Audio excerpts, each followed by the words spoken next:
অনেকেই আছেন আমার মতন শনিবার দিনে কিন্তু চিন্তায় পড়ে যান যে কী রান্না করব। তাই আজকে আপনাদের সাথে শেয়ার করতে চলে এলাম সম্পূর্ণ চিন্তা ছাড়া একটি সিম্পল এবং সুস্বাদু একটি রেসিপি। এর আগে আপনাদের সাথে শেয়ার করেছিলাম সুস্বাদু একটি রেসিপি যার নাম পটল মুগেশ্বরী। আর রেসিপিটি দেখে বুঝতেই পাচ্ছেন এটা একদমই পটল নয়, এটা হচ্ছে বেগুনের মুগেশ্বরী রেসিপি।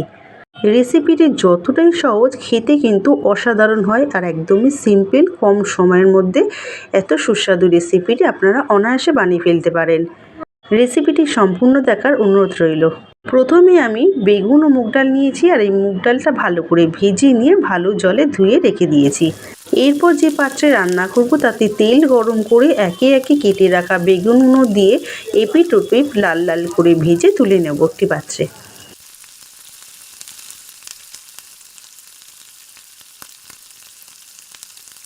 হয়ে গেলে বাকি তেলের মধ্যে ফোড়নে দেবো তেজপাতা, শুকনো লঙ্কা, গোটা জিরে। ভালো করে ভেজে নিই। যখন একটি মশলা ভাজার গন্ধ বেরাবে তখনই দিয়ে দেবো আদা গ্রেট করে রেখেছিলাম আগের থেকে, সেটি দিয়ে ভালো করে ভেজে নেব। ভেজে নেওয়া হয়ে গেলে মশলা দেওয়ার জল দিয়ে একে একে গুঁড়ো মশলা অ্যাড করব। হলুদ গুঁড়ো, লঙ্কা গুঁড়ো, ধনিয়া গুঁড়ো ও জিরে গুঁড়ো সমস্ত দিয়ে সব কিছু ভালো করে আবারও কষিয়ে নেব যতক্ষণ না মশলা থেকে এইভাবে তেলটা ছেড়ে আসে। মশলা থেকে খুব ভালোভাবে তেল ছেড়ে এসছে এই স্টেজে দিয়ে দেবো আগের থেকে ভেজে ধুয়ে রাখা মুগ ডাল দিয়ে ভালো করে মশলার সাথে কষিয়ে রান্না করে নেব। এই সময় বলে রাখি, আমার ভিডিওটি যদি ফেসবুক থেকে দেখে থাকেন ফলো করে দেবেন, আর ইনস্টাগ্রাম থেকে দেখে থাকলে লাইক ও শেয়ার করে দেবেন। খুব ভালো করে মিশিয়ে নেওয়া হয়ে গেলে দিয়ে দেবো পরিমাণ মতো নুন। নুন দিয়ে ভালো করে আবার একটু ভালো করে মিশিয়ে নিতে হবে। খুব ভালো করে মিশিয়ে নেওয়া হয়ে গেলে দিয়ে দেবো পরিমাণ মতন জল।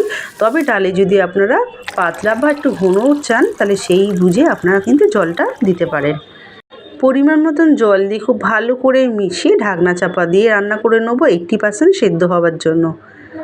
এখানে কিন্তু আমার ডাল খুব ভালো করে 80% মতন সেদ্ধ হয়ে গেছে। এই স্টেজে আমি দিয়ে দেবো আগের থেকে ভেজে রাখা বেগুনগুলো।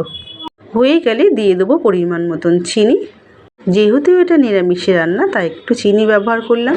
খুব ভালো করে সব কিছু মিশিয়ে নিয়ে আবারও ঢাকনা চাপা দিয়ে রান্না করে নেব বাকিটা সেদ্ধ হওয়ার জন্য। ঢাকনা চাপা দিয়ে রান্না করে নিলে কিন্তু একেবারেই রেডি হয়ে যাবে সুস্বাদু সিম্পল রেসিপিটি।